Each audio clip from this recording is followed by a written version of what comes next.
सब कुशल मंगल होंगे, स्वस्थ होंगे। इसी आशा और विश्वास के साथ आज हम एक नए मंत्र पर विचार करेंगे। मंत्र तो ज्ञान तो सृष्टि के आदि में परमपिता परमात्मा ने दिया।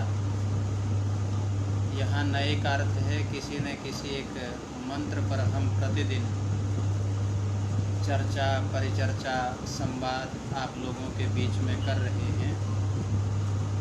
तो इसी श्रृंखला में आइए, आज का जो मंत्र है वो अथर्ववेद का है। इस मंत्र में भक्ष्य और अभक्ष्य की चर्चा की गई है कि हमें क्या खाना चाहिए और क्या नहीं खाना चाहिए। तो वेद में मांस का निषेध किया गया है, बताया गया है। तो आइए आज एक मंत्र पर हम विचार करते हैं। तो मंत्र अथर्ववेद का है। मंत्र है एतद् वा उस्वादीयो यत अधिकवम क्षीरम वा मांसम न तदेव नाशनीयात्। तो इस मंत्र में कहा गया कि एतद् वा उ, वही खाद्य पदार्थ है स्वादीय, जो रुचिकर हो, स्वादिष्ट हो और शरीर के लिए लाभकारी हो। आगे कहा यत, जो अधिकवम भूमि से फल फूल अन्न शाक कंद मूल आदि प्राप्त होता है। वा अथवा अक्षीरम, जो गाय आदि पशुओं से दूध दही घी आदि के रूप में मिलता है। और मांसम, जो पशु पक्षी मछली आदि को मारकर मांस प्राप्त होता है। वा अथवा जो पशु पक्षी आदि के गर्भ अंडे होते हैं। एव वह वैसा ही अभक्ष्य है। तद वह न नहीं आसनियात, खाना चाहिए। तो इस मंत्र में ये बताया गया है कि जो मनुष्यों को जीवित रहने के लिए क्या खाना चाहिए और क्या नहीं। इस विषय के अंतर्गत वेदों में सैकड़ों मंत्र आए, जिसमें खाने और ना खाने अर्थात क्या खाना है क्या नहीं खाना, इस बात का विस्तार से चिंतन किया गया है। तो उनमें सैकड़ों प्रकार के अन्न हैं, 56 प्रकार के व्यंजन हैं, जिसको हम 56 प्रकार के भोग कहते हैं, और भी इससे भी अधिक। तो सैकड़ों प्रकार के अन्न हैं, शाक है, कंद है, मूल है, फल है, वनस्पति है, औषधि है, लता है, गुल्म आदि का नाम गिना गिना कर खाने का विधान किया। गिनाए हैं कि क्या हमें खाना चाहिए और क्या नहीं खाना चाहिए। तो धरती माता से सैकड़ों प्रकार के अन्न, फूल फल कंद मूल औषधि वनस्पति लता गुल्म आदि ये नाम गिनाए। और वेद की व्याख्या के रूप में जो उपवेद है, जिनमें आयुर्वेद भी है, उसमें बड़े विस्तार से एक एक पदार्थ के गुण धर्म और स्वभाव को बताया कि किसके खाने से हमें क्या लाभ मिलता है, और उसकी उपयोग विधि सरल और स्पष्ट रूप से वर्णन की है। तो ऋतु देश काल परिस्थिति बल अवस्था आदि सभी बातों का ध्यान रखते हुए हमें भक्ष्य और अभक्ष्य का विधान किया। भक्ष्य अर्थात क्या खाना, अभक्ष्य क्या नहीं खाना। और दूसरी बात मंत्र में कही कि जो विश्व में भोजन के विषय में 2 पक्ष हैं। एक पक्ष जो जलचर नभचर या थलचर, जो भी प्राणी हैं, पशु हो पक्षी हो कीट पतंग हो मछली हो, अन्य को इसको पकड़कर मारकर साफ सफाई करके पकाकर खाया जाता है। और उनका मानना है कि इसमें कोई हिंसा नहीं होती, इनमें आत्मा नहीं है, ऐसा एक पक्ष मानता है। और दूसरा पक्ष वो है बुद्धिजीवी, जो उपयुक्त मनुष्य सदृश शरीर, हाथ पांव आँख नाक कान आदि पेट आदि अवयव वाले, सुख दुख की अनुभूति करने वाले। जैसे हम श्वास प्रश्वास लेते हैं वैसे ही अन्य जीव जंतु भी श्वास प्रश्वास लेते हैं। बच्चा पैदा करने वाले हैं, पालन पोषण करने वाले हैं, सोने जागने वाले हैं, मरने जीने वाले हैं। भय प्रेम करने वाले पशु पक्षियों में मनुष्य की तरह आत्मा है, ये सत्य है। उनको मारने से हिंसा होती है, और ये प्रत्यक्ष मारते समय, जब मरते समय बेचारे भयभीत हो जाते हैं, चिल्लाते हैं, दौड़ते हैं, दुखी होते हैं। और इन्हें मारकर खाना हिंसा है, अधर्म है, पाप, तो ये खाना नहीं चाहिए। तो पहली बात हमने कहा क्या खाना चाहिए और दूसरी बात क्या नहीं खाना चाहिए। तो वैदिक सिद्धांत मित्रों, बहनों, सज्जनों, मांस भक्षण का निषेध करता है। मांस नहीं खाना चाहिए। तो प्रस्तुत जो मंत्र है आज का, जो बाद में जुड़े हैं वो पहले सुन लेंगे अथर्ववेद के इस मंत्र को। तो इस मंत्र में स्पष्ट निर्देश है कि जो भूमि की गोद में विभिन्न प्रकार के हमें जो है अन्न मिलते हैं, गेहूं है, चावल है, चना है आदि अन्न उत्पन्न होते हैं, आम, अंगूर, केला, संतरा आदि फल मिलते हैं, पेड़ों, लताओं, गुल्मों में लगते हैं अन्य प्रकार के लौकिक है, तोरी, भिंडी आदि सब्जियां उत्पन्न होती हैं, आलू, मूली, अदरक आदि कंद उत्पन्न होते हैं, इनको खाना चाहिए।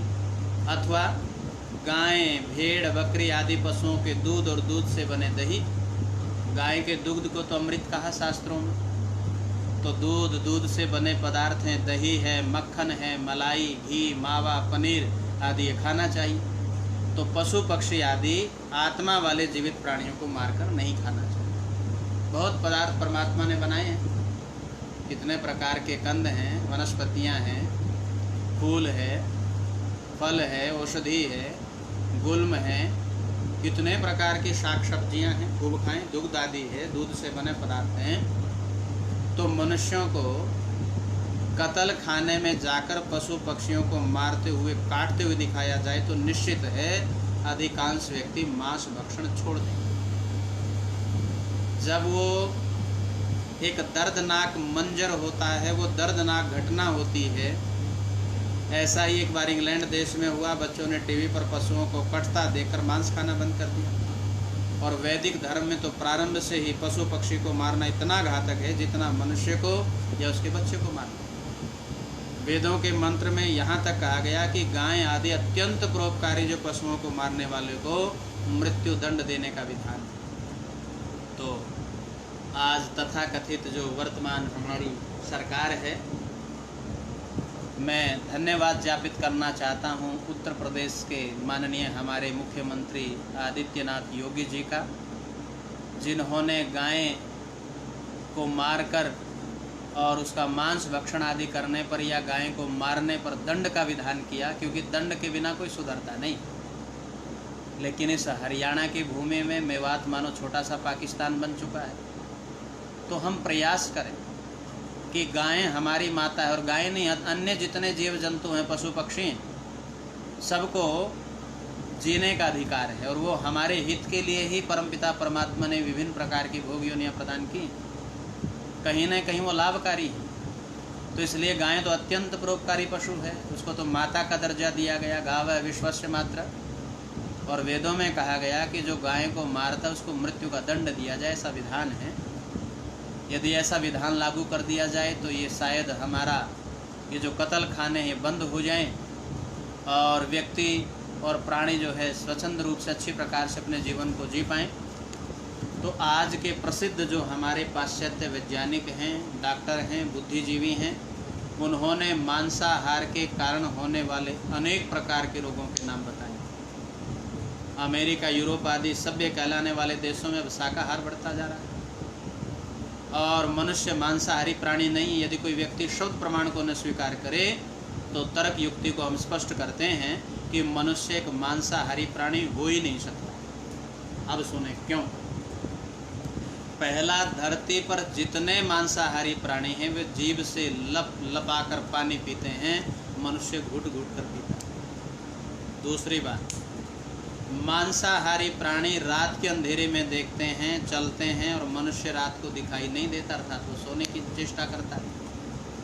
मांसाहारी प्राणियों के शरीर में तीसरा, पसीना नहीं आता, और जैसा मनुष्यों के शरीर से पसीना निकलता है। चौथी बात कही, मांसाहारी प्राणी मैथुन के समय आपस में जुड़ जाते हैं और शाकाहारी प्राणी नहीं जुड़ते।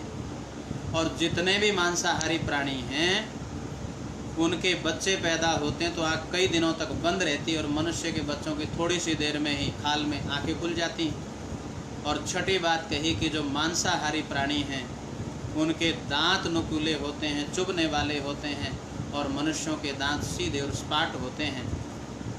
8वीं बात कही, मांसाहारी प्राणियों का मैदा बड़ा होता है और शाकाहारियों का नहीं, और मांसाहारी प्राणियों की सज्जनों आकृति, उनकी बनावट भयानक डरावनी लगती है, जबकि शाकाहारियों की नहीं। तो आज के मंत्र में हम सत्य की खोज कर पशुओं को मारकर खाने की हिंसक परंपरा को समाप्त करने में अग्रसर हों। और आगे कहा कि पृथ्वी को हिंसा के महातांडव से बचाकर शांति का साम्राज्य स्थापित करें। तो आज हमने एक मंत्र पर विचार किया कि क्या खाना चाहिए और क्या नहीं खाना चाहिए, क्योंकि आहार से विचार और विचार से हमारा व्यवहार बनता है। तो हमारा आहार सात्विक हो, हमारा आहार हितकारी हो, हमारा आहार प्रकृति से मेल खाता हो, और हमारे आहार को भाव से बनाया गया हो, सात्विक भाव से परोसा गया हो, और प्रसाद के रूप में उसको खाया और खिलाया गया हो, तभी हमारे जैसा खाओगे अन्न वैसा होगा मन। तो आज थोड़ी सी चर्चा, क्या खाना चाहिए क्या नहीं खाना चाहिए, तो अथर्ववेद के मंत्र पर एक विचार किया। आओ हम परमात्मा की दिव्य वाणी का स्वाध्याय करें और जितना समझ पाएँ बुद्धिपूर्वक गुरुजनों के पास बैठकर स्वाध्याय करके उसको अपने आचरण में, व्यवहार में अपनाने का प्रयास करें। तो निश्चित रूप से ये ज्ञान, ये कर्म, ये उपासना हमारे जीवन को पवित्र करने वाली है। आओ हम वेद माता की गोद में बैठकर मानुष की लोरियों को, इन मंत्रों को सुनें, पढ़ें, जानें, समझें और उसको जीवन में मानने का प्रयास करें। तो आज ये थोड़ी सी चर्चा अल्प समय में आपके बीच में की है।